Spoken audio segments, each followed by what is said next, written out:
Қайырлы күн достар, қысқа арнап қиярды қалай жабамыз, қалай тұздауға болады деп ойланып отырсаңыздар, осы видеоны қарап менімен бірге банка жабуға кеңес беремін.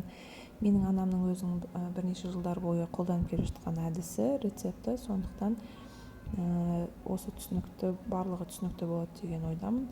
Ең алдымен банкілерімізді жуып, тазалап, стерилизовать етіп аламыз. Содан кейін осы дайындап қойған помидор, қиярымызды, салатын заттардың бәрін ең алдымен дайындап аламыз. Міне лавровый лист, кепкен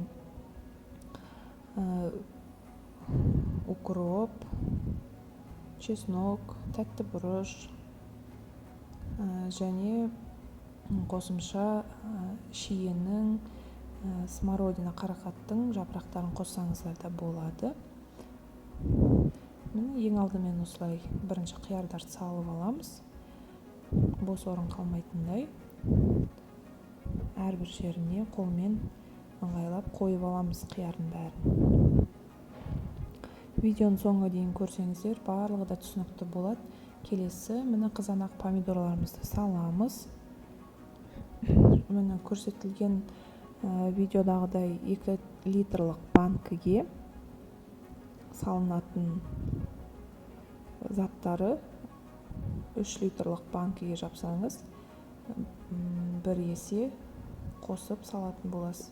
Міне салып алғаннан кейін қайнап тұрған ыстық суды құямыз.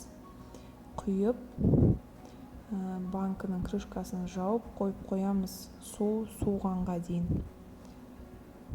Содан кейін ол суды төгіп тастаймыз.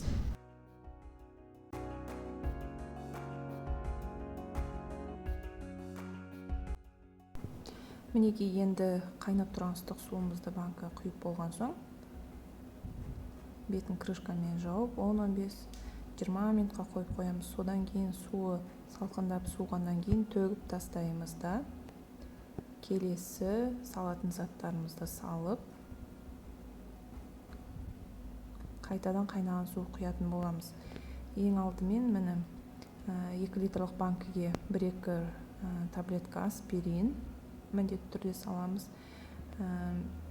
1-2 жапырақ лавровый листтан саламыз.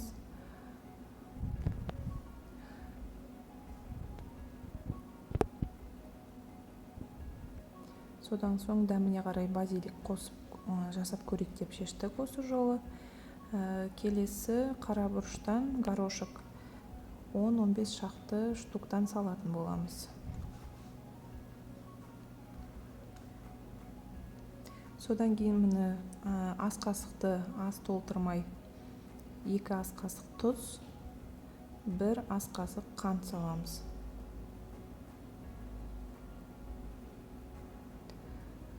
Енді қайнап тұрған ыстық суымызды құйып, крышкасын жауып, банкіні закрывашкамен жабатын боламыз.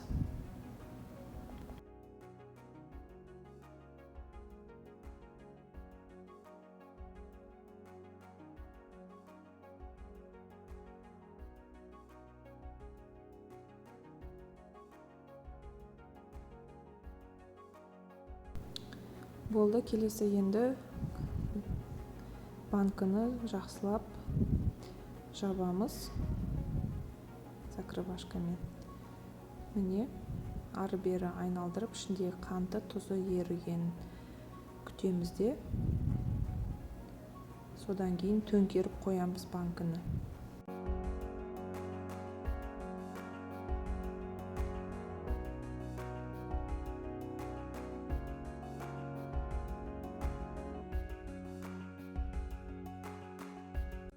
Міне барлығын осылай төңкеріп, үстін жылылап жауып қоямыз. Достар, каналым сіздерге ұнап жатса, лайк, комментарий жазып кетулеріңізге болады. Каналыма тіркеліп қоюды ұмытпаңыздар. Келесі кездескенше сау болыңыздар.